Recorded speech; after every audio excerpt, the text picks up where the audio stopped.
시리야, 오늘 날씨 어때? 여기 날씨는 꽤 좋은 것 같아요. 실력 향상을 기대해 독해 진수학 시작합니다. 자, 오늘은 통계에 대해서 잠시 이야기를 좀 하려고 합니다. 구독자분들 중에서 통계에 대해서 궁금하다고 이야기를 하셔서 오늘은 그래서 간단하게 특강의 개념으로 통계에 대한 서론 시간을 좀 가지려고 합니다. 이 영상은 보통 중학교 3학년 통계에 대한 내용을 시작으로 점차적으로 발전해 가면서 고등학교 내용까지 하나하나 특강 형식으로 설명을 해드리려고 해요. 자, 제가 원래 통계라고 하면 보통 개수를 30개 정도를 생각하는데 제가 오늘 5개를 먼저 가져왔습니다. 보이시죠? 5개. 통계에 대해서 얘기를 할 건데요. 먼저 얘기해 볼게요.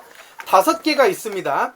하나에는 빼빼로가 몇 개 들어있을까요? 이때 우리는 생각해 볼 게 과자에 평균 몇 개가 들어있을지를 생각해 보셔야 돼요. 이때 평균이라는 단어가 나오죠. 제가 그래서 오늘은 이 얘기를 좀 해보려고 합니다. 먼저 과자를 한번.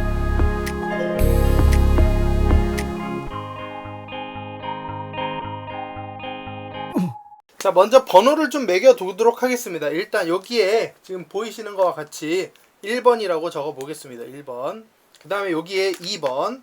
그 다음에 3번. 그 다음에 4번. 마지막으로 5번을 그려주시면 되겠습니다. 자, 제가 번호를 매겨놨고요. 이제 번호에 대해서 개수가 평균 몇 개 있는지 한번 조사를 해보도록 하겠습니다.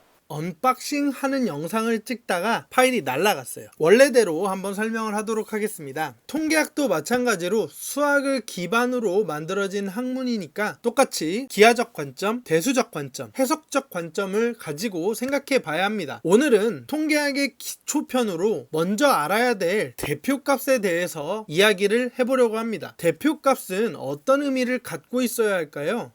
여러분들은 선출 많이 하시죠. 회장 뽑고 부회장 뽑고 대표를 뽑는 일은 어떤 의미를 갖고 있나요? 어쩌면 대표를 뽑는 일은 모든 구성원을 다 충족시킬 수 있는 값이라고 생각할 수 있습니다. 통계학에서 대표값은 자료의 분포에 대한 이미지, 그러니까 자료가 어떻게 분포되어 있구나를 상상할 수 있게끔 도와주는 것이 대표값이라고 보면 돼요. 우리가 가장 많이 알고 있는 대표값으로 평균이 있습니다. 우리는 기본적으로 그 평균은 산술평균을 생각하고 있죠. 물론 산술평균 말고 기하평균, 조합평균 이런 것들도 있습니다. 먼저 산술평균은 자료의 모든 값의 합을 자료의 개수로 나누어서 구한 값이죠. 그러면 평균하면 어떤 이미지가 떠오르나요? 제가 그 과자를 개봉하면서 개수를 셌는데요. 각각의 개수가 다 달랐습니다. 그 평균은 여러분들에게 어떤 이미지를 가지고 있나요? 5개의 과자 중에 똑같은 평균 값으로만 이루어져 있는 걸 생각하고 있지는 않나요? 이렇게 말이죠. 15개, 모두 다 15개가 들어있을 거라고 기대하는 값이 어쩌면 평균일 겁니다. 다음 것도 볼게요. 첫 번째 봉지엔 12개, 두 번째 봉지에 16개, 세 번째 봉지에 19개, 다시 16개, 12개. 이것을 다시 크기 순으로 정리해서 보면 19개가 2개, 16개가 하나, 12개가 두 봉지가 있을 겁니다. 다른 분포도 한번 볼까요? 이런 경우는 어떻습니까? 보기 쉽게 다시 크기 순으로 정리해보면 11개, 12개, 15개, 18개, 19개가 됩니다. 앞에 모든 분포들의 공통점은 무엇일까요? 평균, 그러니까 산술평균이 모두 같다라는 겁니다. 그러니까 평균이 같다고 해서 분포의 모양이 같다라고 예상하기는 어렵겠죠. 그러면 평균, 산술평균은 대표값인데 이 대표값은 자료의 분포를 생각하기에 적합한가요?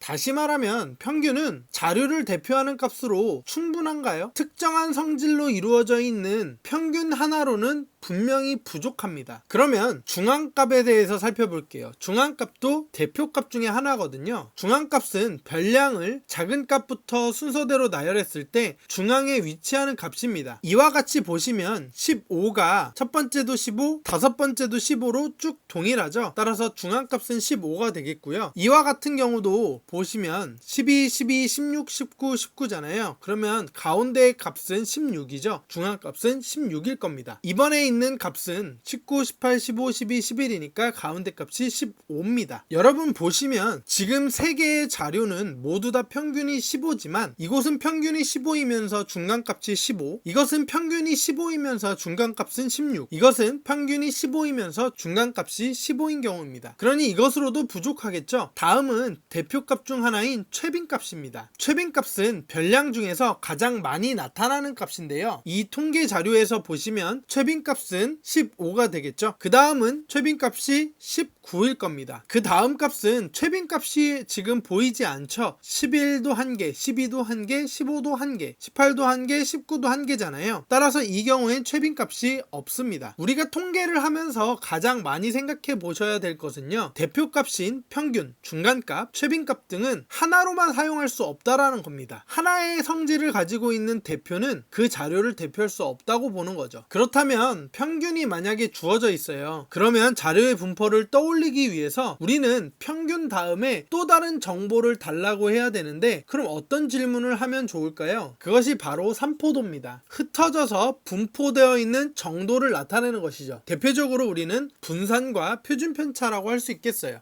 자, 분산과 표준편차를 먼저 살펴보기 이전에 왜 대표값이 중요한지에 대해서 한번 살펴보려고 합니다. 한번 다음과 같은 상황을 한번 보시죠. 시리야, 오늘 날씨 어때? 여기 날씨는 꽤 좋은 것 같아요. 어쨌든 지금은 좋군요. 시리야, 오늘 최고 온도, 최저 온도가 어떻게 돼? 오늘 최고 섭씨 10도 및 최저 영하 2도를 기록할 것으로 보입니다. 오늘 체감 온도 어떻게 돼? 하루 동안의 체감 온도에 대한 정보를 가져올 수 없지만 현재 체감 온도는 섭씨 10도입니다. 시리야, 전 여기 있어요. 오늘 추워? 오늘 날씨가 꽤 추워질 것 같아요. 시리야, 듣고 있어요. 오늘 따뜻해? 오늘 최고 섭씨 10도 및 최저 영하 2도를 기록할 것으로 보입니다. 시리야, 오늘 날씨는 어떤 것 같아? 지금 날씨는 꽤 좋네요. 하지만 오래 지속되지는 않겠어요. 왜 있잖아요. 우리가 집에 나가기 전에 날씨를 봤는데 분명히 날씨가 좋았어요. 여기 날씨는 꽤 좋은 것 같아요. 사실 온도가 적당하다라는 생각이겠죠. 예를 들어서 10도라고 생각해 볼게요. 나가기 전에 10도인 걸 확인했어요. 현재 체감 온도는 섭씨 10도입니다.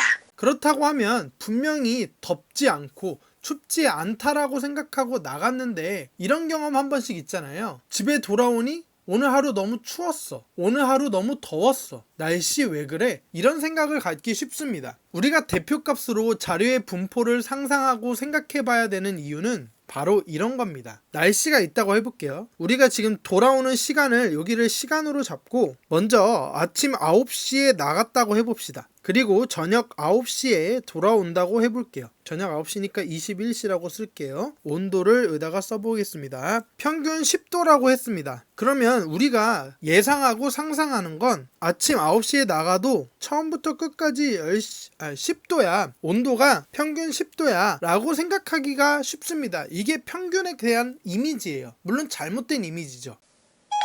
오늘 최고 섭씨 10도 및 최저 영하 2도를 기록할 것으로 보입니다. 예를 들어서 최고 온도가 20도라고 해볼게요. 그리고 최저 온도는 0도라고 해볼게요. 그러면 여러분들이 생각하실 때 오늘 날씨가 더울까요? 최저 온도 0도, 혹시 추울까요? 이것만으로도 자료의 분포를 생각하기가 쉽지 않다라는 겁니다. 예를 들어서 0도에서 시작해서 20도를 찍고 내려오는데 다시 0도를 찍어서 9시까지 온다고 쳐봅시다. 예를 든 거예요. 그러면 우리가 생각해야 되는 것은 사실 9시에 나갈 때는 좀 쌀쌀할 수도 있고, 그 다음에 돌아올 때 기준으로 생각하면 몇 시부터 오늘 오전처럼 쌀쌀한 날씨가 다가올지를 생각해 보셔야겠죠. 예를 들어서 저녁 6시라고 해볼게요. 그러면 분명히 저녁을 밖에서 먹고 집으로 돌아오는 길은 분명히 추울 수도 있습니다. 그리고 한 낮 동안에는 분명히 매우 덥겠죠. 이번엔 다른 걸 한번 보도록 할게요. 이런 경우가 있을 수 있는지는 잘 모르겠지만, 예를 들어서 0도에서 시작해서 20도까지 가는데 되게 느리게 올라가는 거예요. 그런데 그러다가 내려올 때는 갑자기 저녁이 돼서 가파르게 떨어질 수도 있잖아요. 따라서 이런 식으로 바뀐다고 해볼게요. 좀 그림이 좀 이상하긴 한데, 파악한다라는 입장만 보면, 즉 분포가 어떤지에 따라서 우리는 이 자료를 예상하고 판단하기가 쉬워진다라는 거예요. 따라서 최빈값이 어떤지, 중간값이 어떤지, 평균값은 어떤지를 생각하게 되는데요. 대표값 세 가지를 써보시면 대표적인 경우를 한번 예를 들어 볼게요. 평균과 중간값, 최빈값이 가장 높은 경우는 우리가 보통 많이 접하고 있는 모양으로 이런 모양이 될 겁니다. 이것이 지금 평균, 중간값, 그 다음에 최빈값까지 다 같은 경우를 그린 겁니다. 평균에 가장 많은 분포가 있는 거죠. 예를 들어서 하나의 봉지에 15개가 가장 많이 들어있는 거고 왼쪽, 오른쪽 부분에는 적게 있는 과자의 개수가 분명히 현저히 적은 겁니다. 만약에 중간값과 최빈값이 달라지면 분명히 최빈값은 여기 있겠죠. 그래서 최빈값이 여기 있고 그 다음에 중간값이 여기 있고 그 다음에 평균이 이 정도 있겠죠.